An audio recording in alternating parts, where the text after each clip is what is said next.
హరే కృష్ణ. హరే కృష్ణ. అందరికీ కూడా తెలుగీత కార్యక్రమానికి స్వాగతం అండి. కార్యక్రమం మొదలుపెట్టే ముందు ప్రార్థనలు చేద్దాము. ఓం జ్ఞానాతిమిరాంధస్య జ్ఞానాంజనాశలాకయా చక్షురున్మిళితం యేన తస్మై శ్రీ గురవే నమః. నమో ఓం విష్ణుపాదాయ కృష్ణప్రష్టాయ భూతలే శ్రీమతే భక్తి వేదాంత స్వామినితి నామినే. నమస్తే సరస్వతి దేవి గౌరవాణి ప్రచారిణే నిర్విశేష శూన్యవాది పాశ్చాత్య దేశతారిణే.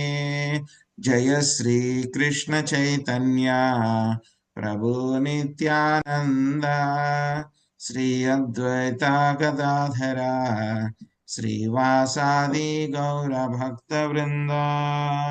హరే కృష్ణ కృష్ణ కృష్ణ హరే హరే హరే రామ రామ రామ రామ హరే హరే.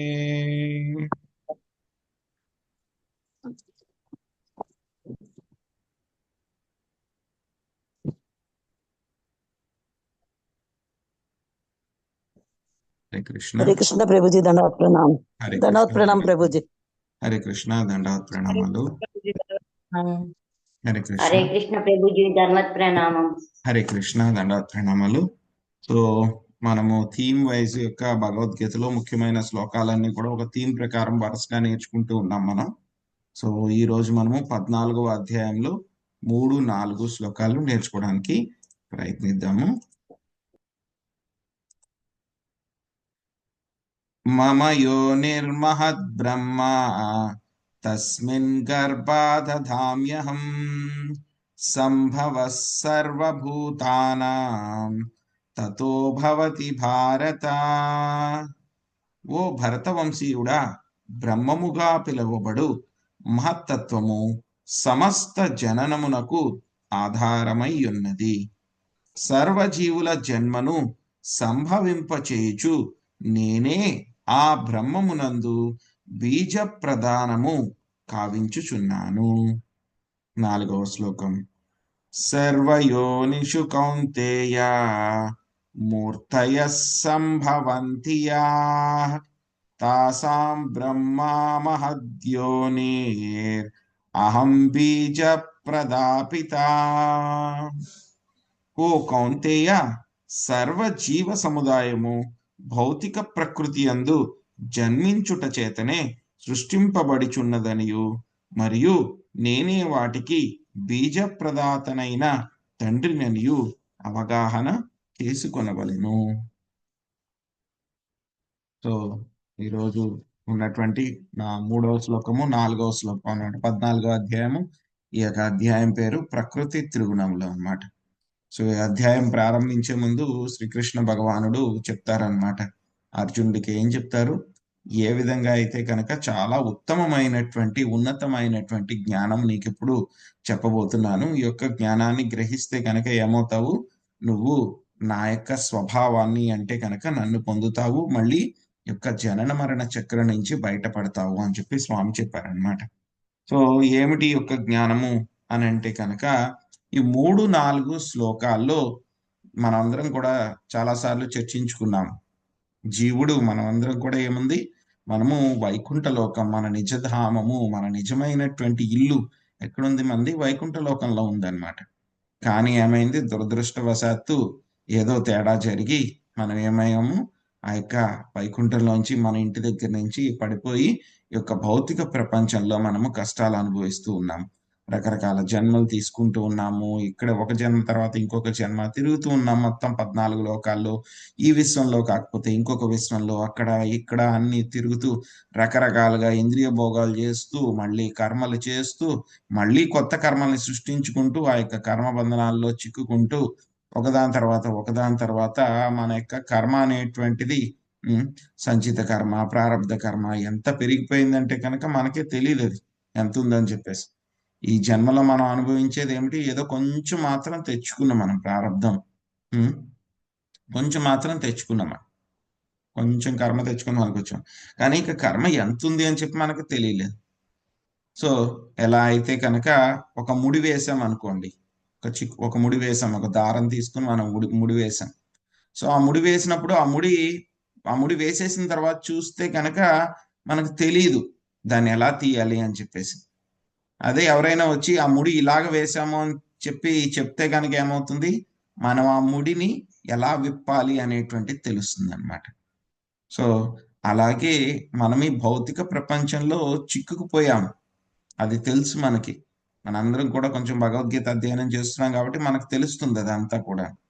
కానీ మొట్టమొదటిసారిగా మనం ఏ విధంగా ఈ బంధనాల్లో చిక్కుకున్నాము, అప్పుడే భౌతిక ప్రపంచంలోకి వచ్చిన తర్వాత మనం ఏ విధంగా చిక్కుకుపోయాము అనేటువంటి విషయం మనకు తెలిస్తే కనుక ఏమవుతుంది, అది మనకి ఎలా ఉపయోగపడుతుంది, మనం దీని నుంచి మళ్ళీ ఎలా బయటపడాలి అనేటువంటి విషయం మనకి తెలుస్తుంది అనమాట. సో అందుకని ఈ యొక్క జ్ఞానం అనేటువంటిది చాలా ముఖ్యం అన్నమాట. సో ఏమిటి ఈ యొక్క జ్ఞానము, ఏ విధంగా జీవుడు ప్రకృతితోటి, యొక్క భౌతిక పదార్థముతోటి ప్రకృతితోటి ఏ విధంగా జీవుడు సంపర్కంలోకి వచ్చాడు, వచ్చిన తర్వాత సో మనం ఏ విధంగా ఈ యొక్క ప్రకృతిలో ఉంచబడ్డాము అనేటువంటి విషయము, సో మనకి నిజమైనటువంటి తల్లిదండ్రులు ఎవరు అనేటువంటి విషయం. మనకి జన్మతా మనకి తల్లిదండ్రులు ఉన్నారు, ఒక్కొక్క జన్మలో ఒక్కొక్క తల్లిదండ్రులు ఉంటున్నారు మనకి. కానీ మనందరికీ కూడా, జీవులందరికీ కూడా నిజమైనటువంటి తల్లిదండ్రులు ఎవరు, ఇది తెలిస్తే కనుక మనము మిగతా జీవులందరినీ కూడా ఎలా చూస్తాం, మనము మన యొక్క భగవంతుడి యొక్క అందరూ కూడా కుమారులే, అందరూ కూడా భగవంతుడి యొక్క సంతానమే అని చెప్పి తెలిస్తే కనుక మనం వాటి పట్ల ప్రవర్తించేటువంటి పద్ధతి కూడా మనకి మారిపోతుంది, మిగతా జీవుల పట్ల, మిగతా వ్యక్తుల పట్ల కూడా అన్నమాట. సో ఏం చెప్పారనేటువంటి చూద్దాం ఇప్పుడు మనం 3వ శ్లోకము 4వ శ్లోకంలో అన్నమాట. 3వ శ్లోకంలో ఏం చెప్తున్నారు ఇక్కడ, బ్రహ్మముగా పిలువబడు మహత్తత్వము సమస్త జననమునకు ఆధారమై ఉన్నది. తర్వాత ఏం చెప్తున్నారు, సర్వజీవుల జన్మను సంభవింపచేయుచు నేనే ఆ బ్రహ్మమునందు బీజ ప్రదానము కావించుచున్నాను. సో ఏమిటి, దీని ప్రకారం మనకేం అర్థమవుతుంది, ఈ యొక్క భౌతిక ప్రకృతి అనేటువంటిది ఏమిటి, ఈ యొక్క మనందరికీ కూడా తల్లి. భౌతిక ప్రకృతి, ఈ ప్రకృతి ఏం చేస్తుంది, మనందరికీ కూడాను మనం చూస్తాం మామూలుగా, తండ్రి ఏం చేస్తాడు, మనకి బీజ ప్రదానం చేస్తాడు. తల్లి ఏం చేస్తుంది, మనకి మన శరీరాన్ని తయారు చేయిస్తుంది, తల్లి తన యొక్క గర్భంలో అన్నమాట. అదేవిధంగా మనం అందరం కూడా జీవులము, ఆత్మస్వరూపలము అయితే కనుక సో మనకి బీజ ప్రదానము కావించినటువంటి తండ్రి శ్రీకృష్ణ భగవానుడు. అదేవిధంగా మనకి రకరకాల శరీరాలు వస్తున్నాయి మన యొక్క కర్మల ప్రకారం. మొత్తం 84 లక్షల రకాల జీవరాశులు మనకి శరీరాలన్నీ కూడా వస్తున్నాయి మనకి. సో ఈ శరీరాలన్నీ కూడా ఇచ్చేది ఎవరు, తల్లి. సో మనం 13వ అధ్యాయంలో క్షేత్రము, క్షేత్రజ్ఞ అని చెప్పి రెండిట్ల గురించి తెలుసుకున్నాం. క్షేత్రము అని అంటే కనుక మన యొక్క దేహం ఏదైతే ఉందో దాన్ని క్షేత్రము అన్నారు. క్షేత్రజ్ఞ అంటే కనుక 2 రకాలు, ఒకటి జీవుడు తన యొక్క శరీరం గురించి మాత్రమే తెలుసుకుంటాడు, రెండవది క్షేత్రజ్ఞుడు, పరమ క్షేత్రజ్ఞుడు ఎవరు, మొత్తం అందరి దేహాల గురించి తెలుసుకుంటాడు, ఆయన ఎవరు, పరమాత్మ. సో ఏదైనా సరే ఒక జీవి ఉంది, అస్తిత్వంలో ఉంది అని అంటే కనుక ఈ రెండింటి యొక్క కలయిక క్షేత్రము, క్షేత్రజ్ఞ. శరీరం ఎవరిస్తుంది, మనకు రకరకాల శరీరాలను ప్రకృతి ఇస్తుంది అన్నమాట. సో కానీ ఆ ప్రకృతి ఇచ్చినటువంటి శరీరం ఒకటి ఉంటే సరిపోదు, దానిలో ఏముండాలి, ఆత్మ ఉండాలి. సో ఇదే మనకి 18వ అధ్యాయంలో కూడా చెప్పారు, యంత్రారూఢాని మాయయా. జీవులందరూ కూడా ఏం చేస్తున్నారు, మాయ చేత తయారు చేయబడినటువంటి ఈ శరీరము అనేటువంటి యొక్క యంత్రాన్ని ఏం చేస్తున్నాడు, జీవుడు అధిరోహిస్తున్నాడు. జీవుడు అధిరోహించి రెడీగా ఉంటాడు, ఎప్పుడైతే కనుక పరమాత్మ వస్తాడో, ఆయన శాంక్షన్ చేస్తారో, ఎస్ అంటారనమాట, అప్పుడు జీవుడు తన యొక్క కదలిక చేయడం, కర్మలు చేయడం ఇవన్నీ కూడా మొదలవుతాయి అన్నమాట. సో కాబట్టి ఈ యొక్క భౌతిక ప్రకృతి మనకి రకరకాల శరీరాలను ఇస్తుంది. కానీ ఈ యొక్క శరీరాలను ఇవ్వడానికి మనకి ముందుగా బీజ ప్రదానం అవ్వాలి. ప్రకృతిలోకి ఎలా అయితే కనుక తల్లి శరీరంలో ఆ యొక్క బీజాన్ని తండ్రి ఎలాగైతే కనుక ఉంచుతారో, అలాగే భౌతిక ప్రకృతిలో కూడా జీవులనందరినీ కూడా శ్రీకృష్ణ భగవానుడు ఉంచుతారనమాట. సో ఎప్పుడైతే కనుక సృష్టి ప్రారంభ సమయంలో, భౌతిక ప్రకృతి ప్రారంభ సమయంలో ఏం జరిగింది, ఒక చోట ఒక ఆకాశం లాగా వస్తుంది అనమాట, ఒక మేఘం లాగా వస్తుంది ఆ యొక్క ఆధ్యాత్మిక ఆకాశంలో. సో అక్కడికి కారణోదక సాయి విష్ణు వచ్చి ఆ యొక్క దాన్ని ఏమంటారు, ప్రధాన అని అంటారు అనమాట. సో ప్రధాన అంటే కనుక అది ఇంకా మేనిఫెస్ట్ అవ్వలేదు. సో ఎలా మేనిఫెస్ట్ అవ్వలేదు అంటే కనుక ఏమిటి, మనం చూస్తాం, ఒక పువ్వు ఉందనుకోండి, పువ్వు అని అంటే కనుక మామిడి పూత వస్తుంది, మామిడి పూత వస్తుంది. ఆ పూతను చూసి చిన్నపిల్లవాడికి చెప్తే కనుక ఇందులోంచే మామిడి పండు వస్తుంది అంటే కనుక నమ్మడు వాడు.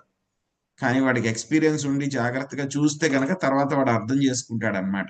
మామిడి పూత నుంచి మెల్లిగా ఆ పూత వెళ్ళిన తర్వాత మళ్ళీ పిందె వస్తుంది, పిందె నుంచి కాయ వస్తుంది, కాయ దగ్గర నుంచి మళ్ళీ పెద్దదైన తర్వాత అది పండితే కనుక ఏమవుతుంది, మామిడి పండు వస్తుంది అని చెప్పి తెలుస్తుంది అనమాట. సో ఆ పూత ఏదైతే ఉందో ఆ పూత ఏంటి, ఇంకా మేనిఫెస్ట్ అవ్వలేదు మామిడి పండు కింద. సో అలాగే యొక్క భౌతిక ప్రకృతి కూడా ఏంటంటే కనుక అన్మానిఫెస్ట్, ఇంకా బయటికి రాలేదు. అటువంటి స్థితిని ఏమంటారు, దాన్ని ప్రధాన అని అంటారు అనమాట. ఆ యొక్క ప్రధాన మీద ఏం చేస్తారు, కారణోదక సాయి విష్ణువు ఆయన యొక్క చూపు చూస్తారనమాట, దృష్టితోటి చూస్తారు. ఆ యొక్క చూపు ద్వారా ఏం చేస్తారు, ఆ యొక్క ప్రధానలో ఆ యొక్క జీవులు ఎవరైతే ఉన్నారో వాళ్ళందరినీ కూడా ఆ యొక్క ప్రధానాలో ఉంచుతారనమాట. జీవులందరినీ కూడా ఆ యొక్క ప్రధానాలో ఉంచుతారు. సో ప్రధానాలో ఉంచి ఆయన యొక్క దృష్టి ద్వారా ఏం చేస్తారు, దాన్ని ఆ యొక్క భౌతిక సృష్టి ప్రారంభించు అని చెప్పేసి ఆ యొక్క దృష్టిని ఏమంటారు, కాల అని అంటారు అనమాట.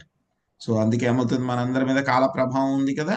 సో ఆ చూపు ద్వారా ఆయన ఏం చేస్తారు, పర్మిషన్ ఇస్తారు, శాంక్షన్ చేస్తారు, ఓకే నౌ సృష్టి మొదలుపెట్టు అని చెప్పి చెప్తారు. మొదలు పెట్టడానికి ముందు ఏం చేస్తారు, అందులో జీవులందరినీ కూడా అందులో పెడతారు. జీవులతో పాటు కాల, కర్మ, స్వభావం వాటిలన్నిటిని కూడా అందులో పెడతారనమాట. పెట్టిన తర్వాత ఏమవుతుంది, అప్పుడు ఆ భౌతిక ప్రకృతి ఎప్పుడైతే కనుక జీవులందరూ పెట్టిన తర్వాత ఆ యొక్క ప్రధాన కాస్త ఎలా తయారవుతుంది, మహత్తత్వ అనేటువంటి పదార్థం కింద తయారవుతుంది అనమాట. సో దీన్నే మహత్తత్వాన్ని ఏమంటారు, ఇక్కడ మనకి ఈ శ్లోకంలో ఏమని చెప్పారు, మనకి 3వ శ్లోకంలో మహద్బ్రహ్మ అని కూడా అంటారనమాట. ఈ యొక్క ప్రకృతి, భౌతిక ప్రకృతిని మహద్బ్రహ్మ అని కూడా అంటారు అనమాట. సో మహత్ అని ఎందుకు అన్నారు అని అంటే కనుక మొత్తము అన్ని చోట్ల, అన్ని ప్రదేశాల్లో, సర్వకాలావస్థలలో కూడా అది కంటిన్యూస్ గా ఉంటుంది కాబట్టి దాన్ని మహత్ అన్నారు. సో రెండవది బ్రహ్మ అని ఎందుకు అన్నారు అని అంటే కనుక అది మొత్తము యొక్క ఎక్స్పాన్షన్ అన్నమాట, పెరగడానికి అది దోహదపడుతుంది కాబట్టి దాన్ని బ్రహ్మ అన్నారు అనమాట. సో కాబట్టి యొక్క మహత్ బ్రహ్మ అన్నా మహత్తత్వ అన్నా సరే రెండు ఒకటే అన్నమాట. సో ఏం చేస్తుంది ఇప్పుడు, సో ఆ విధంగా జీవుడు ఈ యొక్క భౌతిక ప్రకృతిలో జీవుడు ఉంచబడ్డాడు. భౌతిక ప్రకృతిలో జీవుడు ఉంచబడ్డాడు. అదేమవుతుంది, ముందుగా ప్రధాన అని చెప్పుకున్నాము. ప్రధాన అంటే కనుక ఏది మేనిఫెస్ట్ అవ్వదు, మొత్తం అన్ని కూడా చెల్లాచెదురుగా అలా పడుంటాయి అన్నమాట. అన్ని చోట్ల కూడా అన్మానిఫెస్ట్ స్టేజ్ అన్నమాట. సో ఎప్పుడైతే కనుక స్వామి యొక్క దృష్టి పడుతుందో ఆ యొక్క భౌతిక ప్రకృతి మీద, జీవులందరూ కూడా అందులో ఉంచబడతారో ఏమవుతుంది, అప్పుడు అది కాస్త ఎలా తయారవుతుంది, మహత్తత్వ కింద తయారవుతుంది. సో ఆ మహత్తత్వంలోంచి రకరకాలైనటువంటి రూపాంతరాలుగా ఆ మొత్తం సృష్టి అంతా కూడా జరుగుతుంది అన్నమాట. సో ఈ యొక్క విషయాన్ని తెలియకుండా ఏమనుకుంటారు అని అంటే కనుక, కొంతమంది మూర్ఖులు అనుకుంటూ ఉంటారు, మనందరికీ కూడా మూలము ఈ యొక్క ప్రకృతే, భౌతిక ప్రకృతిలోంచే జీవుడు పుడుతున్నాడు అని చెప్పేసి అనుకుంటాడు అనమాట. సో చిన్నపిల్లవాడు చూశాడు అనుకోండి, వాడు ఏమనుకుంటాడు, ఎవరైనా పిల్లలు పుట్టారు అంటే కనుక తల్లి దగ్గర నుంచే పుడుతున్నారు అని చెప్పి వాడు అనుకుంటాడు. కానీ తల్లి తనంతట తాను సొంతంగా ఆ యొక్క పిల్లల్ని పుట్టించలేదు. దానికి ఏం కావాలి, ఆ యొక్క పురుషుడు, భర్త ఎవరైతే ఉన్నారో ఆయన ద్వారా ఆ యొక్క బీజ ప్రదానము చేయించుకోవాలి తల్లి. అది జరిగిన తర్వాతే పిల్లవాడు పుడతాడు. అదే విధంగా చాలా మందికి ఏంటంటే కనుక తెలియదు అనమాట. తెలియని వాళ్ళు ఏమంటారు, సో ప్రకృతిలోంచే పుట్టేస్తున్నారు ఇవన్నీ కూడా. సో మనం చూస్తూ ఉంటాం, మనకి పూల కుండీలు ఉంటాయి ఇంట్లో కొంతమందికి. అవేంటంటే కనుక చాలా బేరన్గా ఉంటాయి, ఏమీ ఉండవు, అందులోంచి మొక్కలేమీ రావు. ఒక్కొక్కసారి ఏమవుతుంది అని అంటే కనుక మనమేం విత్తనాలు వేసి ఉండవు అందులోను, విత్తనాలు వేసి ఏమీ ఉండం మనం. కానీ ఏమవుతుంది, అందులో ఎక్కడో ఒక బీజం ఉంటుంది. అది వర్షాకాలం వచ్చింది అనుకోండి, నీళ్లు పడినా లేకపోతే మనం నీళ్లు పోసినా ఏమవుతుంది, కొన్నాళ్ళకి ఏమవుతుంది, ఆటోమేటిక్ గా అందులోంచి ఏవో కొన్ని మొలకలు, చిన్న మొక్కలు ఏదో ఒకటి వచ్చేస్తాయి అందులోంచి. మనం ఆశ్చర్యపోతాం, అయ్యో నేను వేయలేదు కదా అని అనుకుంటాం అన్నమాట మనం.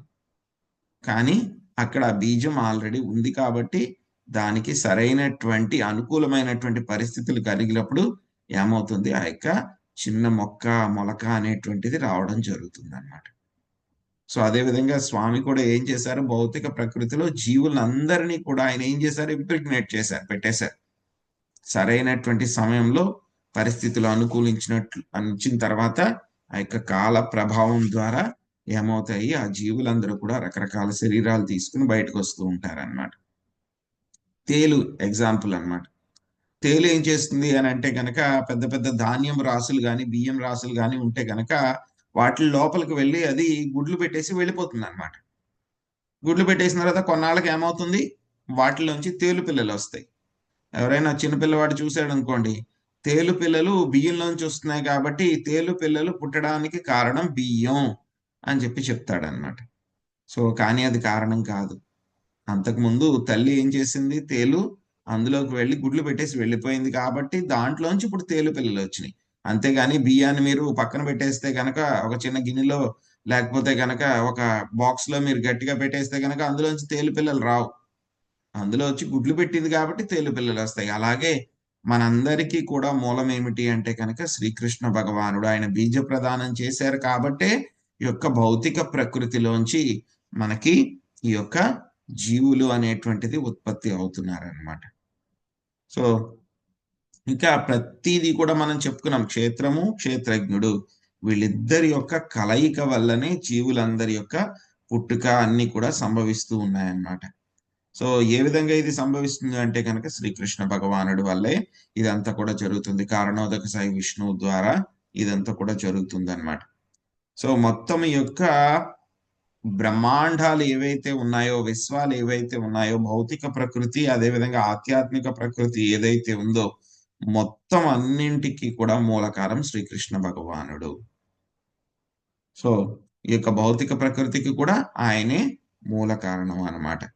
సో దీన్నే మనకి మండకోపనిషత్తులో కూడా మనకి చెప్పారనమాట. 4వ శ్లోకంలో ఏం చెప్తున్నారు, సర్వజీవ సముదాయము భౌతిక ప్రకృతి యందు జన్మించుట చేతనే సృష్టింపబడుచున్నదనియు, మరియు నేనే వాటికి బీజ ప్రదాతనైన తండ్రిననియు అవగాహన చేసుకొనవలెను.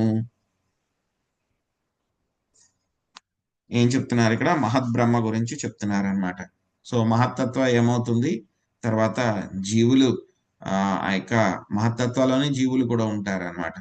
ఏమవుతుంది, ఆ యొక్క మహత్తత్వం ఏం చేస్తుంది, మెల్లమెల్లగా రూపాంతరాలు చెంది మొత్తం 24 భౌతిక పరమైనటువంటి అంశాలు, 25వ అంశము కాల ప్రభావము, వీటి వల్ల ఏం చేస్తుంది, భౌతిక ప్రకృతి మొత్తం మనం ఉన్నటువంటి ప్రదేశము యొక్క సృష్టి, అదేవిధంగా మనకు కావలసినటువంటి వనరులు, ఇంద్రియాలు, ఇంద్రియార్థాలు, మన యొక్క శరీరాలు, అదేవిధంగా అన్ని కూడా అన్నమాట.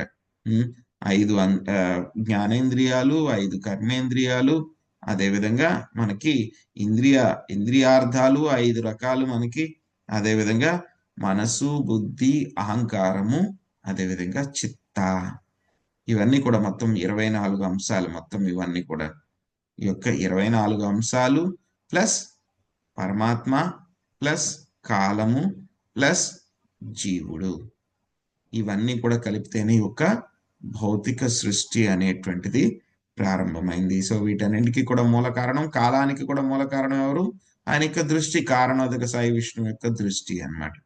యొక్క కాల ప్రభావం అనేటువంటిది ఒక భౌతిక ప్రపంచంలో మాత్రమే ఉంటుంది. ఆధ్యాత్మిక ప్రపంచంలో కాల ప్రభావం ఎప్పుడు ఉండదు. మనకైతే కనుక ఎప్పుడు భూత, భవిష్యత్, వర్తమాన 3 ఉంటాయి అన్నమాట. కానీ ఆధ్యాత్మిక ప్రపంచంలో ఏముంటాయి, భూతకాలం ఉండదు, భవిష్యత్ కాలం ఉండదు. అక్కడ కేవలం ఏముంటుంది, ఎప్పుడు కూడా వర్తమాన కాలమే ఉంటుంది అన్నమాట. మరి ఎలా జరుగుతుంది అని అంటే కనుక మనకు అక్కడికి వెళ్తేనే తెలుస్తుంది అది. కానీ అలాగని చెప్పి మనకి శాస్త్రాలు చెప్తున్నాయి అన్నమాట. సో ఈ విధంగా మొత్తం జీవులందరికీ కూడా ఆయనే మూలము అని తెలుసుకున్న తర్వాత మనం ఇంకా ఈ యొక్క నేను ఆ కులము, ఈ కులము, ఈ మతము, అదే విధంగా లేకపోతే గనక నేను ఆ దేశానికి సంబంధించిన వాడిని, లేకపోతే గనక నేను పలానా మనిషిని, లేకపోతే గనక అది కుక్క, పిల్లి అని చెప్పి ఇలాంటి భేదభావాలేవి ఉండవన్నమాట. ఉండకుండా ఎలా అవుతాడు మనిషి దీన్ని కరెక్ట్ గా కనుక రియలైజ్ చేసుకుంటే కనుక ఏమవుతాడు? పండిత సమదర్శిన. సో పండితుడైనటువంటి వాడు ఏం చేస్తాడు? కుక్కను గాని, చండాలుణ్ణి గాని, ఏనుగుని గాని, బ్రాహ్మణుణ్ణి గాని మొత్తం అందరినీ కూడా ఒకే దృష్టితో, సమదృష్టితో చూస్తాడు. ఆయన ఎలా చూస్తాడో వాళ్ళందరినీ కూడా ఆత్మస్వరూపుల కింద చూసి ఆ యొక్క ఆత్మ వల్లనే వాళ్ళు జీవులందరూ కూడా రకరకాల శరీరాలు తీసుకుని రకరకాల కర్మలు చేస్తూ వీటిల్లో బాధపడుతున్నాడు అని చెప్పి చూడగలుగుతాడు అనమాట. ఆ విధంగా చూడగలిగితే కనుక మనం ఏం చేస్తాము? వేరే జీవుల్ని మనం హింసించము, వాటిని చంపము కూడా అన్నమాట. ఎందుకంటే కనుక మనకు తెలుస్తుంది కాబట్టి అందరూ కూడా శ్రీకృష్ణ భగవానుడి యొక్క అంశలే అని చెప్పి మనకి తెలుస్తుంది కాబట్టి అంశలన్నీ కూడా భౌతిక ప్రకృతిలో స్వామి ద్వారా పెట్టబడ్డాయి. సో ఇదండి మనం ఈరోజు నేర్చుకున్న విశేషాలు. ఎవరికైనా ఏమైనా ప్రశ్నలు ఉన్నాయి?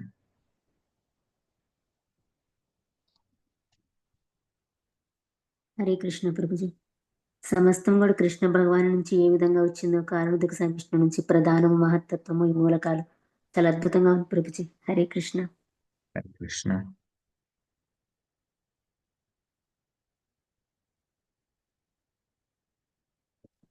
ఎన్నో శ్లోకం ప్రభుజీ? 14వ అధ్యాయంలో 3-4 శ్లోకాలు. హరే కృష్ణ ప్రభుజీ, దండవత్ ప్రణామం ప్రభుజీ. హరే కృష్ణ. హరే కృష్ణ.